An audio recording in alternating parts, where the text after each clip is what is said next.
ആപ്കി അദാലത്തിൽ സിംഗർ കുമാർ സാനുവിന്റെ മേലുള്ള കുറ്റാരോപണം ഇദ്ദേഹം ഒരു കോപ്പി ക്യാറ്റ് ആണ് എന്നുള്ളതാണ്.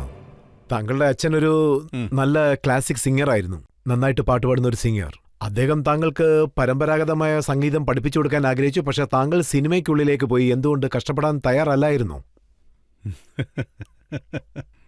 ഞാൻ ശരിക്കും പറഞ്ഞാൽ ശരിയായ രീതിയിൽ ക്ലാസിക്കൽസ് ഒന്നും പഠിച്ചിട്ടില്ല. എന്നാലും കുറേയൊക്കെ ഞാൻ പഠിച്ചിട്ടുണ്ട്.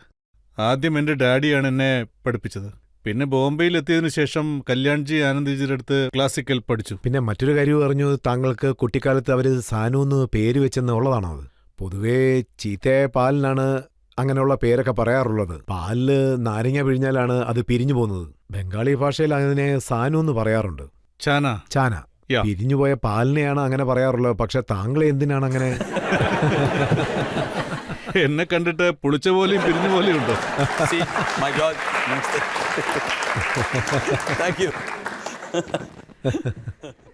ഞാൻ വളരെ ഹാപ്പിയാ. എന്നെ കണ്ടാൽ മനസ്സിലാവുമല്ലോ. എന്റെ ശബ്ദത്തിനും കുഴപ്പമൊന്നുമില്ല. താങ്കൾക്ക് മനോഹരമായൊരു ശബ്ദമുണ്ട്, അതിലൊരു സംശയം. വളരെ നന്ദിയുണ്ട്.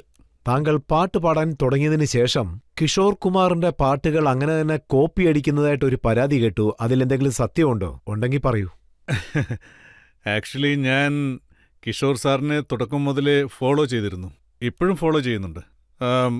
എൻ്റെ ശബ്ദവും അദ്ദേഹമായിട്ട് സാമ്യമുണ്ടായിരുന്നു. അത് എൻ്റെ കരിയറിൻ്റെ തുടക്കത്തിൽ. ആൻഡ് ഐ തിങ്ക്, അതായത് ലെജൻഡിനെ ഫോളോ ചെയ്യുന്നതിൽ യാതൊരു തെറ്റുമില്ല. അദ്ദേഹത്തിൻ്റെ അടുത്തുനിന്ന് നല്ലത് പഠിക്കുക, ആ നല്ലതിനെ നമ്മുടെ നല്ലതും ചേർത്ത് ഒരു പുതിയ കാര്യം ഉണ്ടാക്കുക. ഞാനതിന് ശ്രമിച്ചു നോക്കി. അത് ജനങ്ങളെല്ലാം കേട്ടതാണ്, കണ്ടതാണ്. അവർക്ക് ഇഷ്ടപ്പെട്ടപ്പോൾ ഞാൻ കുമാർ സാനുവായി. പക്ഷേ ഇത് സത്യമല്ലേ? താങ്കൾ പാടിയ കവർ വെർഷൻ അത് കിഷോർ കുമാറിന്റെ പാട്ടായിരുന്നു. അദ്ദേഹം ജീവനോടുള്ളപ്പോൾ തന്നെ താങ്കൾ അത് പാടി കിഷോർ കുമാറിന്റെ പാട്ടല്ലേ കോപ്പി അടിച്ചത്? എന്റെ പാട്ട് എന്തുകൊണ്ടാണ് നീ കോപ്പി അടിച്ചെന്ന് പറഞ്ഞ അദ്ദേഹം താങ്കളുടെ ചെവി പിടിച്ചില്ലേ? ഞാൻ കൽക്കട്ടയിൽ വെച്ച് 2-3 സോങ് റെക്കോർഡ് ചെയ്തിരുന്നു. അത് സിനിമ സോങ്സ് ആയിരുന്നു. രണ്ടും ഭയങ്കര ഹിറ്റായിരുന്നു. അതിനുശേഷം ഞാൻ ബോംബെയിലെത്തി. പിന്നെ കിഷോർ സാറിന്റെ കവർ സോങ് കുറേ എണ്ണം പാടി. ആ കാസറ്റ് വന്നതിന് ശേഷം ഞാൻ 3-4 പാട്ടും പാടിക്കഴിഞ്ഞിരുന്നു. പക്ഷേ പോപ്പുലാരിറ്റി കിട്ടിയില്ല. പിന്നെ കിഷോർ സാറിന്റെ മരണത്തിന് ശേഷം, പിന്നെ പ്രകാശ് മെഹ്റ സാറിന്റെ സഹായത്തോടെ, കല്യാൺജി ആനന്ദ്ജിയുടെ സഹായത്തോടെ എനിക്ക് ജാദുഗർ സിനിമയിൽ ഒരു അവസരം. ഞാൻ താങ്കളോട് ചോദിച്ചത് കിഷോർ കുമാർ സാർ എന്നെങ്കിലും എന്റെ പാട്ട് എന്തിനാണ് ഞാനത് അവോയ്ഡ് ചെയ്താണല്ലോ. പിന്നെ അദ്ദേഹം അവിടെ തന്നെ എത്തി നിൽക്കുക. അല്ല, എന്നാലും എനിക്കത് പറഞ്ഞേ പറ്റൂ, പറയാതിരിക്കാനാവില്ല, പറയണം. ശരിക്കും പറഞ്ഞാൽ കിഷോർ സാറാണ് ആദ്യം എന്റെ കവർ വെർഷൻ കേട്ടത്. കേട്ട് കഴിഞ്ഞപ്പോ അദ്ദേഹം പറഞ്ഞു, അദ്ദേഹം ഏത് പാട്ടാണ് ചോദിച്ചത്? അത് കവർ വെർഷൻ അല്ലേ. അദ്ദേഹം എനിക്ക് ചില ഉപദേശങ്ങൾ തന്നിട്ടാണ് പോയത്. അത് ഞാൻ പാട്ടിലൂടെ പറയാം.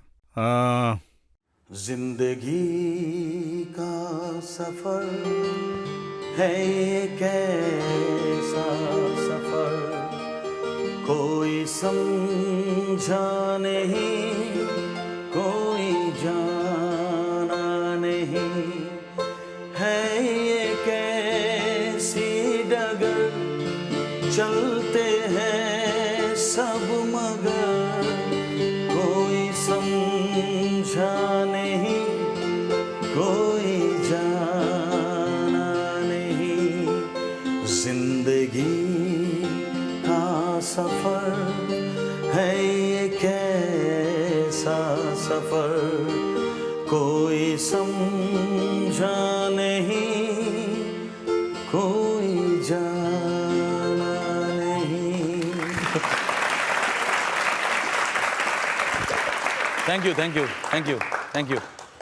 ഇതുവരെ എനിക്കൊന്നും അറിയില്ല, മനസ്സിലാക്കിയിട്ടുമില്ല, ഒന്നും അറിയില്ല. അതെ, അങ്ങനെയൊക്കെ ഞങ്ങളാ പറഞ്ഞുകൊണ്ടിരിക്കുന്നത്. പക്ഷെ താങ്കൾ എന്താണ് ചെയ്യുന്നത്, എന്തൊക്കെ ചെയ്യുന്നു ഒന്നൊന്നും ആർക്കും മനസ്സിലാവുന്നില്ല കുമാർ സാനുവിനെ കുറിച്ച്. പിന്നെ ഇക്കാര്യം സത്യമാണോ? താങ്കളുടെ യഥാർത്ഥ പേര് കേദാർനാഥ് ഭട്ടാചാര്യ എന്നാണോ? വളരെ ശരിയായി പറഞ്ഞത്. അപ്പോ പബ്ലിക്കിനെ പറ്റിക്കാൻ വേണ്ടിയാണോ കുമാർ സാനു എന്ന് പേര് മാറ്റിവെച്ചിരിക്കുന്നത്? അതായത് കേദാർനാഥ് ഭട്ടാചാര്യ, അതാണ് എൻ്റെ മുഴുവൻ പേര്. ഇപ്പോഴും ഞാൻ സംസാരിക്കുന്നത് കേൾക്കുമ്പോൾ നിങ്ങൾക്ക് മനസ്സിലാക്കാൻ പറ്റും, ഞാനൊരു ബംഗാളിയാണ്. നിങ്ങൾക്കെല്ലാവർക്കും അത് മനസ്സിലായി കാണും. ആദ്യം തന്നെ ഞാൻ മാപ്പ് ചോദിക്കുകയാണ്. അതായത് എൻ്റെ സംസാരത്തിനിടയ്ക്ക് ബംഗാളി കൂടുതൽ കയറി വരും. പാടുന്ന സമയത്ത് എൻ്റെ അടുത്ത് പേപ്പർ കിട്ടിയാൽ നിങ്ങൾക്ക് അതിനെക്കുറിച്ച് ഞാൻ പറഞ്ഞുതരാം. ഞാൻ ഇതുവരെ 21 ഭാഷകളിൽ പാടിയിട്ടുണ്ട്. ആൻഡ് എല്ലാവരും പറയാറുണ്ട് അതായത് നീ മലയാളം പാടുമ്പോൾ അത് മലയാളം പോലെ തന്നെ ഉണ്ടെന്ന്.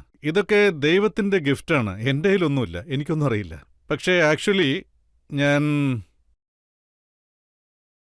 കുമാർ സാനു എന്നുള്ള പേര് എന്തിനാണ് വെച്ചത്? ആദ്യം അത് പറയൂ, മറ്റുള്ളത് പിന്നെ.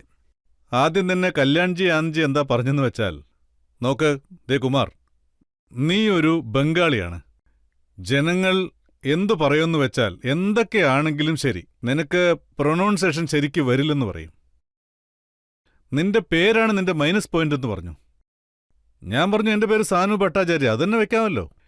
അത് വേണ്ട, നമുക്കൊരു പുതിയ പേരിടാം. ഏത് കാസ്റ്റാണെന്ന് ആർക്കും മനസ്സിലാക്കാൻ പറ്റാത്തത്. ഇതിൽ എന്റെ ഭാഗത്ത് തെറ്റൊന്നുമില്ല. അവരെനിക്കിട്ട പേര് കുമാർ സാനു. കല്യാൺജിയും ആനന്ദ്ജിയുമാണ് എനിക്ക് ഈ പേരിട്ടത്. ഈ പേരായതുകൊണ്ട് നീ ഏത് ജാതിയാണെന്ന് ആർക്കും മനസ്സിലാവില്ലെന്ന് അവർ പറഞ്ഞു. നിങ്ങൾക്കറിയാം, കലാകാരന്മാർ ഒരു ജാതിയിലും ഉൾപ്പെടുന്നവരല്ല. നന്നായി പാടിയാൽ ഓക്കെ, അല്ലെങ്കിൽ ഇയാള്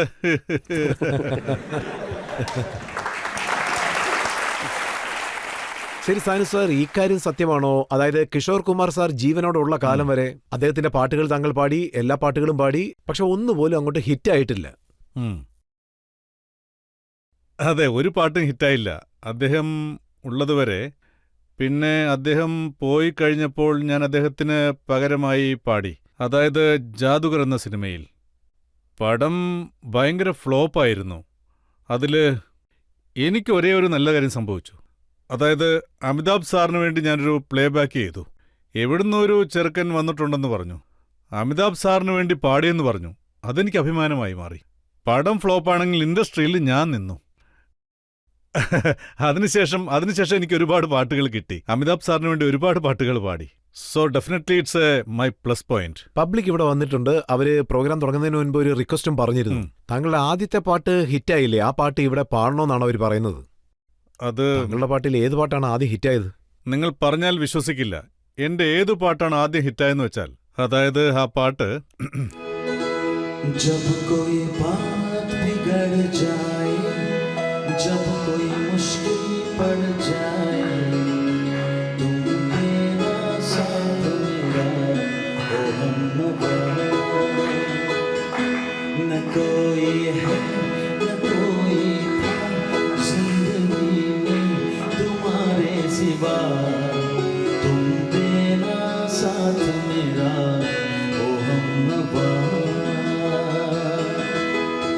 तुम देना साथ मेरा ओ हमनवा. തീർച്ചയായിട്ടും ഈ പാട്ട് താങ്കൾക്ക് ആവശ്യമാണ്. കാരണം ഇനിയാണ് യഥാർത്ഥ വിചാരണ തുടങ്ങാൻ പോകുന്നത്. കുമാർ സാനിന്റെ മേൽ ധാരാളം കുറ്റാരോപണങ്ങൾ ഞങ്ങളുടെ പക്കലുണ്ട്. ഒരു ബ്രേക്കിന് ശേഷം നിങ്ങളെ ഞാൻ വീണ്ടും വന്ന് കാണുന്നതായിരിക്കും. सांसों में बड़ी बेकरारी, आंखों में कई रत जगे, कभी कहीं लग जाए दिल तो कहीं फिर दिल ना लगे, अपना दिल में जरा थम लूं, जादू का मैं किसे नाम दूं, जादू कर रहा है, जादू कर रहा है, असर चुपके चुपके, हाँ दो दिल मिल रहे हैं, दो दिल मिल रहे हैं, मगर चुपके चुपके, हाँ सबको हो रही है, हाँ हाँ सबको हो रही है खबर, चुपके चुपके ओ दो दिल मिल रहे हैं, मगर चुपके चुपके, हाँ हाँ चुपके चुपके, चुपके चुपके.